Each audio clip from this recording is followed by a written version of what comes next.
What is everything that goes into making a garment? And can we create a piece of clothing entirely locally? I'm going to find out. Similar to the 100-mile diet or farm-to-table movement, I've challenged myself to apply this concept to clothing and see if we can create a garment from start to finish in Edmonton and Alberta. My name is Erin, and this is the ultimate slow fashion journey. We're going to explore the entire process from farm to closet.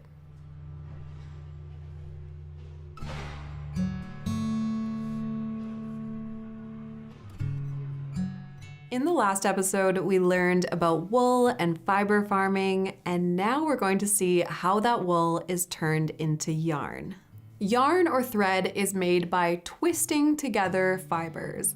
And I used to think that the only differences between types of yarn was the kind of fiber used. So if it's made from cotton, acrylic, wool, nylon, mohair, and the thickness or the weight of the yarn. But there is a lot more to it. There are so many different ways to spin and types of yarn for different purposes. And as I learned, many steps involved in processing raw wool into yarn. When the wool is shorn from the sheep, it looks something like this. This is raw wool right off a sheep, and as you can see, it's quite dirty. It's of course from an animal, so especially the outermost part is covered in all kinds of dirt, hay, and farm stuff. And sheep also produce an oil called lanolin, so it feels greasy. But after shearing, a fleece like this would go to a mill for processing. So I took a trip down to Carstairs, Alberta to visit custom woolen mills and see how the raw wool becomes yarn. So it arrives here as raw fleece just shorn from the sheep. Sheep producers and farmers bring it here. We grade it and sort it and either pack it up for storage for use later in the year or take it into the mill where we hand sort it again. And then it goes through our wash system where we use biodegradable plant-based detergent to remove the manure and lanolin and general barnyard dirt. And then we rinse twice with fresh water and spin it out and then dry the wool. It was very interesting to see the washing machinery at the mill because if you have ever shrunk a wool sweater, you know that wool can easily felt together when washed. But they have these machines to clean the wool in a way that doesn't cause too much agitation and just create a big matted mass.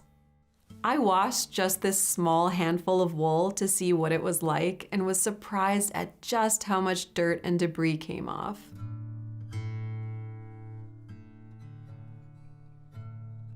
Look at that difference. After the wool is cleaned, it then gets carded.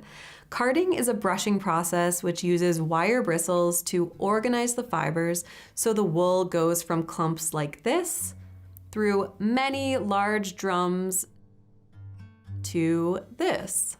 The carded wool can be made into mats for bedding or felting, roving, which is a loose tube of wool for hand spinning or crafting, or they have machinery to split the fibers into strands to make yarn. Now, you can't just use a single strand of wool like this because the fibers can very easily pull apart. The strength of the yarn comes from adding a twist. At custom woolen mills, they have this incredible historic spinning machine which rolls along tracks and uses tension to create the right twist in the strands. It's called a spinning mule. It's from 1910, and they're the only mill in Canada still using one commercially. Now, a single spun yarn can be used on its own, but often to create a stronger, more even yarn, 2 or more single spun yarns are twisted together, and this is called ply. Plied yarns are not only stronger, but it can also help balance the yarn, create a certain look, and you can add more ply to create thicker yarns. So at the mill, they transfer the single yarn bobbins onto these big rolls, and then another machine twists 2 to 6 ply together. These are then moved to another machine to remove the yarn from the bobbin and create the final skein for knitting or weaving.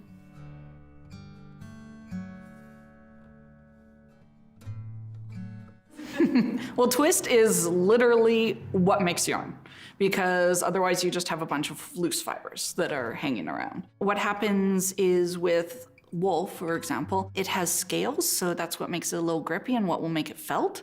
And when you twist it, those will hold on to each other and keep the yarn as is. If you have a piece of string and you twist it and you twist it and you twist it and you twist it, that will hold it together, right? But as soon as I let that go, it's going to either curl up on itself or it's just going to come untwisted. So that's why we ply it. If I twist the two pieces in the same direction, and then I hold them together, they are going to twist around each other, and then I have a balanced piece of yarn that'll stay like that. And when I do that, it also loosens back up the fibers a bit, which gives it that squishiness that we usually want. If you twist it too much, you get like a harder fiber, and you can actually almost get wire with some of them. But then if you don't twist it enough, it can be basically falling apart in your hands. So finding the right type, right angle of twist is always fun. Also, the level that you ply it back at can also change. Basically, if you have two ply, you have two pieces that are just sitting side by side. So you're basically making a flat product that's twisted, kind of DNA-esque. But if you were to cut a cross-section of it, it'd just be two pieces side by side. If you have three, you end up with more of a round triangle shape, which is why knitters tend to like 3-ply, because less chance of them getting their needle through the different strands. Just like the name says, Custom Woolen Mills does woolen processing and creates woolen yarns. And there are two types of yarn, woolen and worsted. Worsted yarns are where the fibers are as parallel as possible and then twisted. So almost think of like a rope, right? Where everything's going the same direction and it's very strong because they're all lined up nicely, but it uses a lot more fiber. And there's very little air in there. Whereas woolen, you purposely almost tangle up the fibers and you draft them so that they're folded and go in every which way, which creates lots of air pockets within that yarn. And then the air is actually the insulator. So like people, the old-fashioned, you have your woolens, those are your warm things, right? So, and that's because that jumble of fibers traps the air in there that then warms up and keeps you warm. Kind of think if you were to braid your hair versus dreadlocks. Our type of mill is a woolen mill, but that's because of that style of processing. We don't work with only wool. We also work with other animal fibers like mohair from Angora goats and alpaca and llama fiber, bison, and a little bit of Angora rabbit as well. Now, in general, in the wool industry, everyone wants white wool, and other types of wool or anything besides the lightest white aren't really valued or processed much, which is such a shame because wool can come in this beautiful range of natural colors. But they typically don't get used because it's not as easy to dye like white wool is, and there is a natural inconsistency of the color. Ironically though, mills will buy white wool only to then dye it gray or brown or one of these natural colors, while the colored wool goes to waste. And commercially, even white wool is often bleached first. The reason is because you can't guarantee the same color with large batches, and also any inconsistency in the wool color is seen as a flaw. So if you had a gray sweater that had little specks of darker gray here and there, that would be considered flawed, even though it's just the natural variation, the same way that you can have some lighter or darker strands of hair.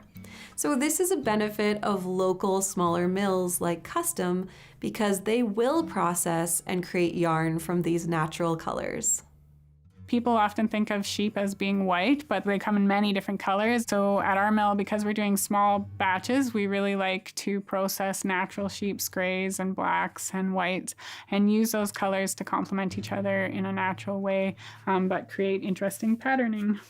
To me, this is just another way where the uniqueness of slow, small batch goods really shines through, because you won't find mass-produced products that use the natural wool colors like the sweater Maddie is wearing or these sweaters.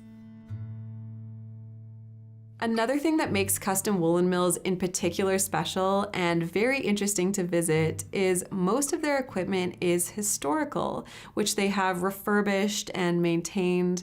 Their oldest machine dates back to 1886, and it gives you a bit of a peek into a time when wool processing would have been a much larger part of the industry in Canada. So this mill here is an amalgamation of two historical woolen mills that were in Western Canada. The equipment was originally brought and started up in the 1930s, but by the 1970s, natural fiber textiles were not as popular. Wool was certainly not as popular, and people had a concept of wool as being like itchy and not that nice to wear compared to synthetics.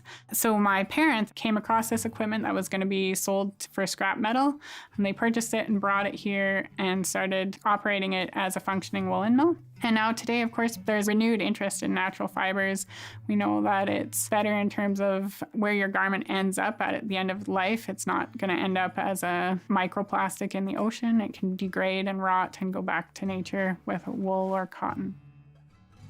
For my coat, I'm going to be using this yarn, which was spun from fin wool at Custom Woolen Mills. It's a 2-ply fingering weight yarn, which is pretty thin and lightweight. So instead of a lot of bulk, it should give me a fabric with some nice drape. Now, after going to the mill, I wanted to learn more about spinning and better see and understand how spinning actually works up close at the yarn and fiber level. What's happening? How does it stay spun and not untwist? And as if I'm not already doing enough with this project, I had the idea to spin some of my own wool yarn to maybe do some hand sewing, maybe embroidery on the coat. Now, I wasn't going to buy a whole spinning wheel just to try spinning, but there is a hand spinning technique using a drop spindle, which looks like this.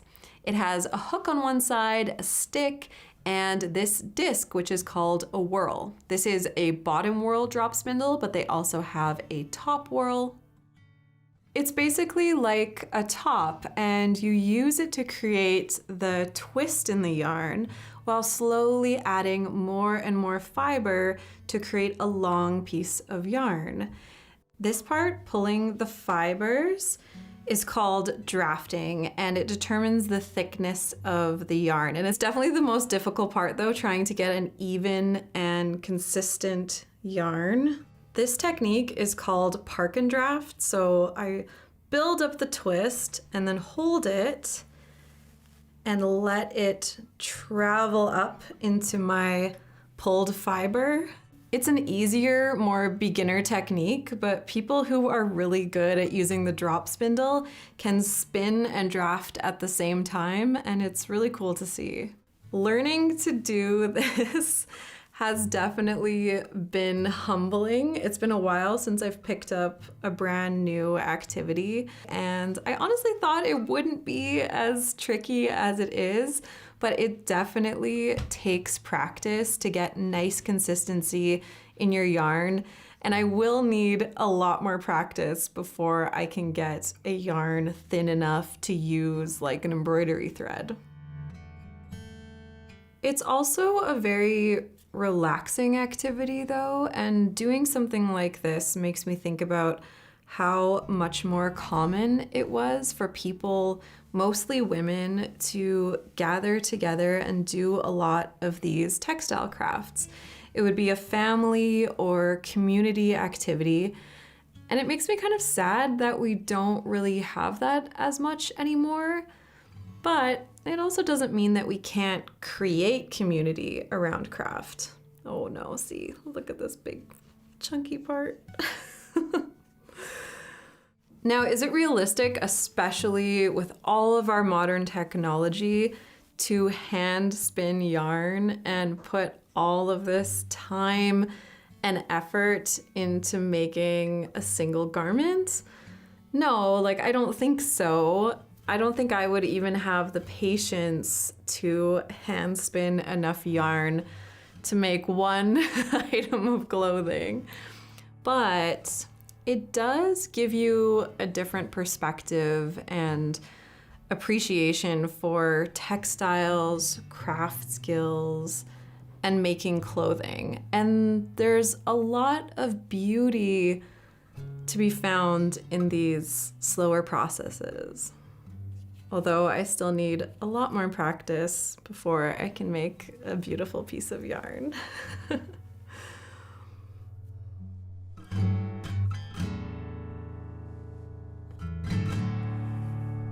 So honestly, yeah, the hardest part of spinning is actually drafting evenly so that you end up with a consistent yarn.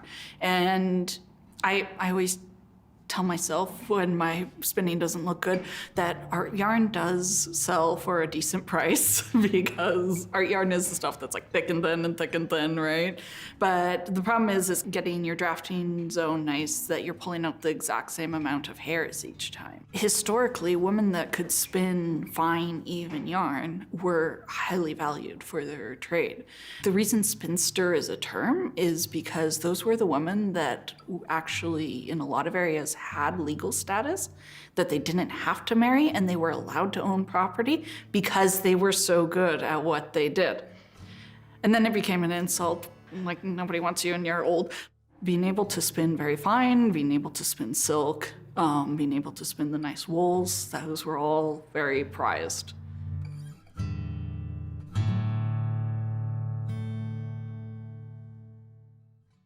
I'm excited to keep practicing my spinning, and maybe I'll have some yarn I can use for hand sewing or embroidery on the coat. But like with anything, learning a new skill or learning how to make something gives you a different perspective on it.